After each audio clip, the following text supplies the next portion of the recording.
everyone, welcome back to Tarantula Tea. My name's Rosanna and today I'm going to talk about how to rehouse a tarantula.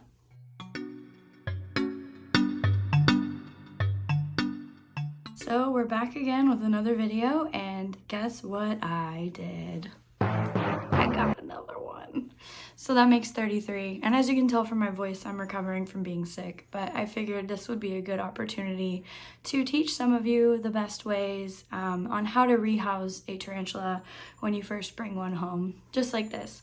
So this is the cup that the tarantula came in from the breeder. Shout out to Buddha's Bugs, they're amazing. Nick really knows his stuff, and if you have any tarantula questions, he's awesome, and I'll link his information below. I'm really excited about this species. We'll talk more about what this tarantula specifically is, but first let's talk kind of like what are the first steps. What do you need in order to rehouse your tarantula? So as you can see here, I have a container with a lid that locks.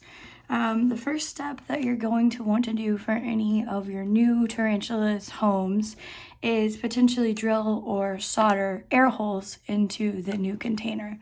So I have a soldering tool that's actually heating up right now, and I'm going to solder and melt some holes in for the new enclosure for my tarantula. So that's really step one. Now, step two, we're going to put substrate in the new enclosure, and the key here is to fill it at least halfway up with the substrate. Whenever you have a terrestrial species, which is what this is, they are ground dwelling, and so what that means is they do benefit from more dirt. So really, the more dirt, the better. You really want to kind of overdo the amount of substrate that you have. Now what I have here is cork bark pieces and some moss for the enclosure. Once I have that dirt down at the level that I want, then the next step will be to decorate. So soldering the holes in your enclosure, you want to make sure obviously that the holes are appropriately sized to your tarantula. You don't want them to be too big so the tarantula can potentially escape, or even the prey that you're feeding your tarantula. So you kind of want fairly, small-ish holes, unless you have a bigger species of tarantula, and then it's not as much of a worry if they are bigger holes. But the holes that I'm doing right now, they're pretty appropriately sized for the tarantula I'll be rehoming.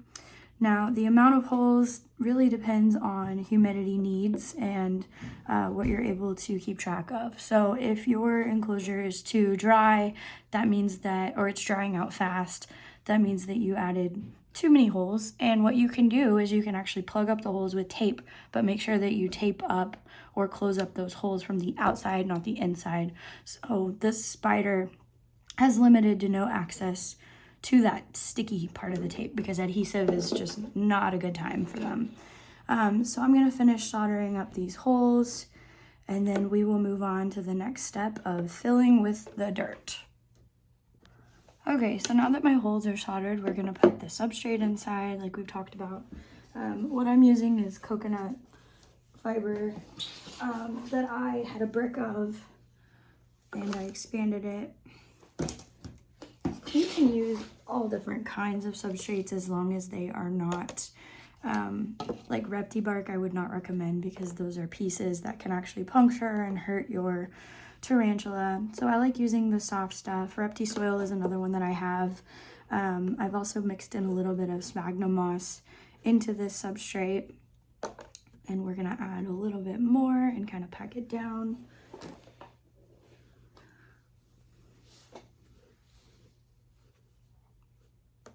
But I really do like the coconut fiber. I have a bunch of repti soil.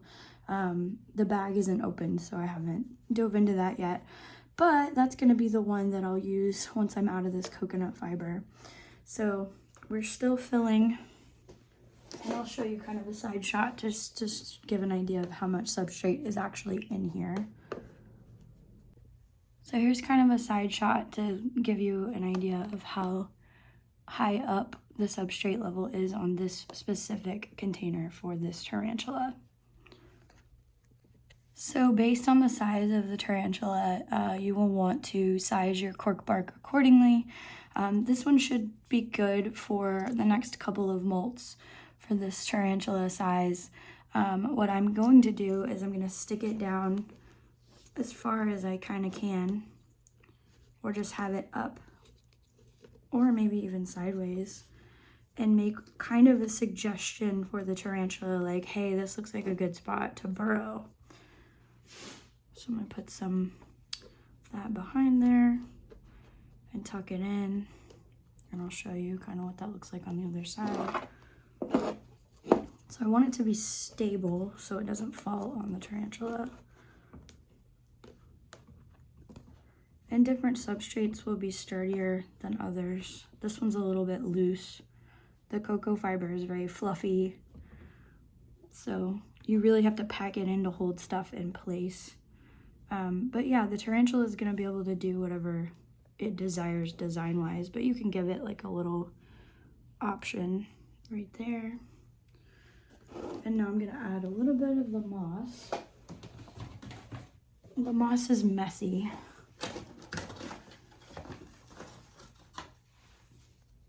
So one interesting thing about the moss is you want to be careful if you have a water bowl and moss next to each other, because what the moss will do is it will wick out all of your water from the water bowl, and it'll look like your tarantula is a thirsty fiend, and it's really not. It's just this stuff is very absorbent. So you want to keep your water dish sphagnum moss or moss free. So kind of create a designated area to where you're not dealing with that wicking action. So for this tarantula's water dish, I'm going to be using just a little container that I got a pack of from Dollar Tree. And I'm going to shove it down in there, and I'm going to add some water. And this is just about ready for rehoming the tarantula into this enclosure.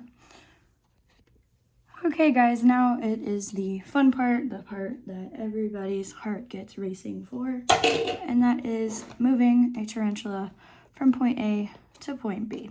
So the materials that you always want to have handy are a catch cup, which I have one right here, and then something to gently guide your tarantula. You can either use a chopstick, or a lot of people like to use the gentle paintbrush method.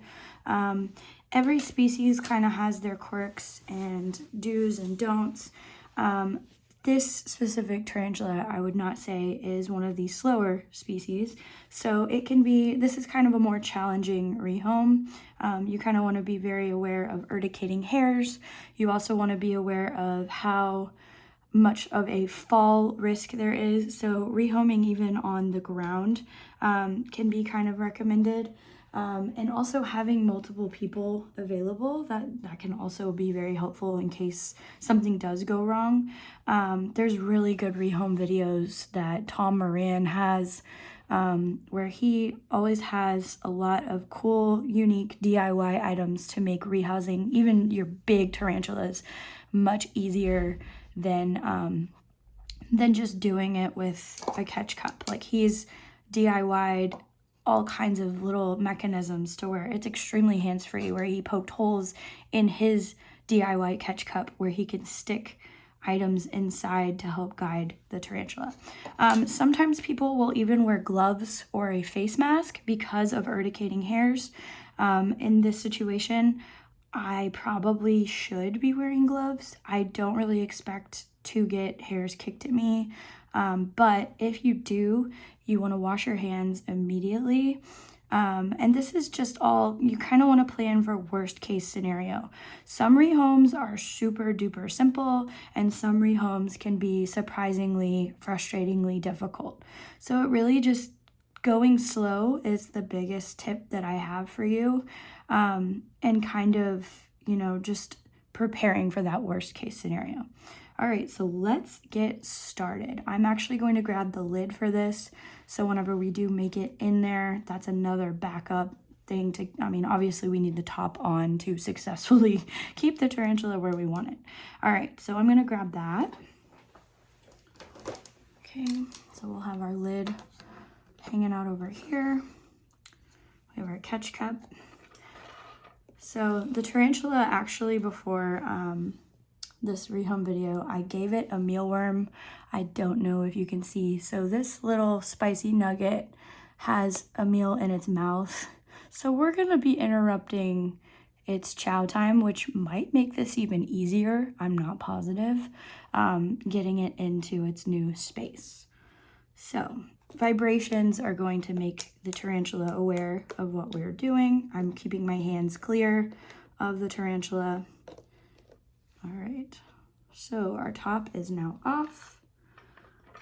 So I think I'm just going to, I might put the catch cup over the tarantula and see if we can get it to climb in. Okay, yeah, yep, that was a good call on my end. And I'm going to coax it into the cup.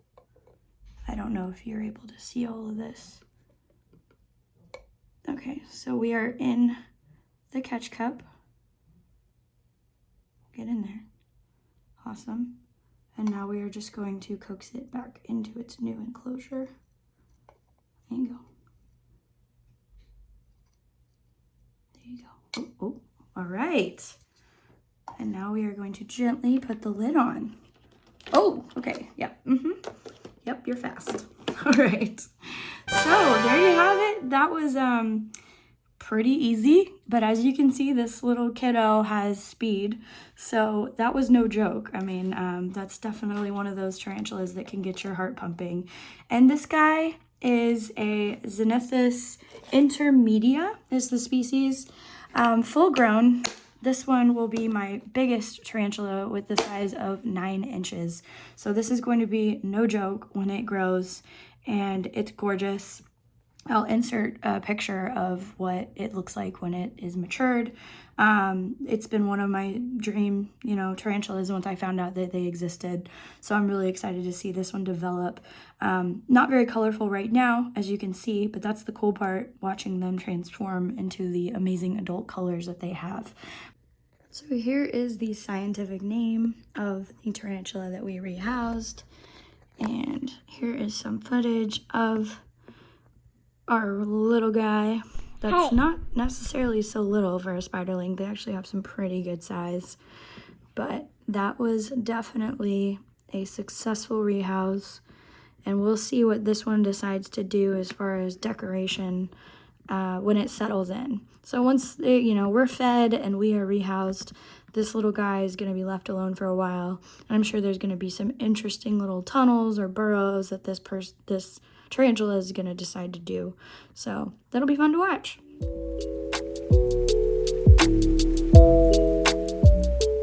But thanks so much for watching, and I hope that this was very informative and helpful on how to rehouse a tarantula from when you get it at wherever you get your tarantula from its cup to its new home.